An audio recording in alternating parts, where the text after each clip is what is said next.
নমস্কার প্রিয় দর্শক বন্ধু, হর হর মহাদেব। মন্দির দর্শন ওয়ার্ল্ডে আপনাকে স্বাগত। আপনি কি জানেন ওড়িশার কেন্দুঝর জেলার তেলকুই সীমান্তে লুকিয়ে আছে প্রকৃতির বুকে এক অসাধারণ তীর্থস্থান, ঐতিহাসিক খুলুর শিব মন্দির। ঘন অরণ্য আর মালয়গিরি পর্বতমালার মাঝে অবস্থিত এই প্রাচীন মন্দিরকে ঘিরে রয়েছে বহু শতাব্দীর ইতিহাস ও লোককথা। জনশ্রুতি রয়েছে একসময় এই নির্জন অরণ্যেই ঋষিমুনিরা কঠোর তপস্যা করে মহাদেবের আরাধনা করতেন। সবচেয়ে বিস্ময়কর বিষয় হলো পাহাড়ের বুক চিরে নেমে আসা প্রাকৃতিক ঝর্ণা।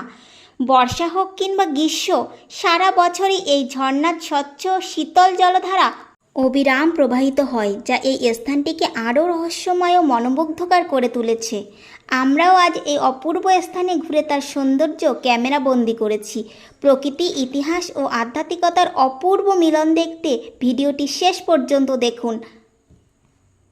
আর এমন আরও অজানা ও সুন্দর মন্দিরের ইতিহাস জানতে চ্যানেলটি সাবস্ক্রাইব করতে ভুলবেন না।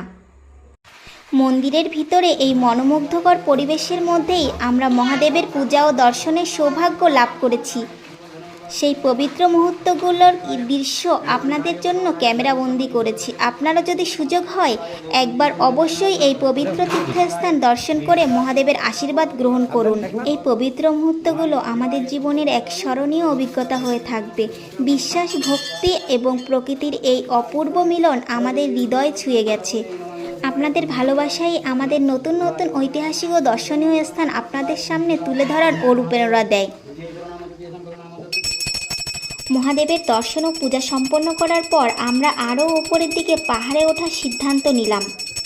ঝর্ণার মনোমুগ্ধকর সৌন্দর্য উপভোগ করার পর প্রতিটি পদক্ষেপ যেন নতুন এক সৌন্দর্যের দেখা মিলছিল। বেশ খাড়া, কিছুটা কষ্টকর। হাঁটতে হাঁটতে ক্লান্তি লাগছিল, শ্বাসও দ্রুত হয়ে যাচ্ছিল।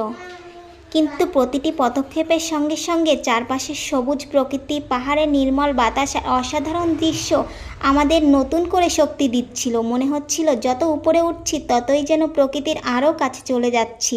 সেই কষ্টের মধ্যেও ছিল এক অদ্ভুত আনন্দ, এক গভীর প্রশান্তি, যে অনুভূতি ভাষায় প্রকাশ করা সত্যিই কঠিন। পাহাড়ের চূড়ায় পৌঁছে মনে হলো এই পুরো যাত্রার প্রতিটি মুহূর্তই ছিল সার্থক।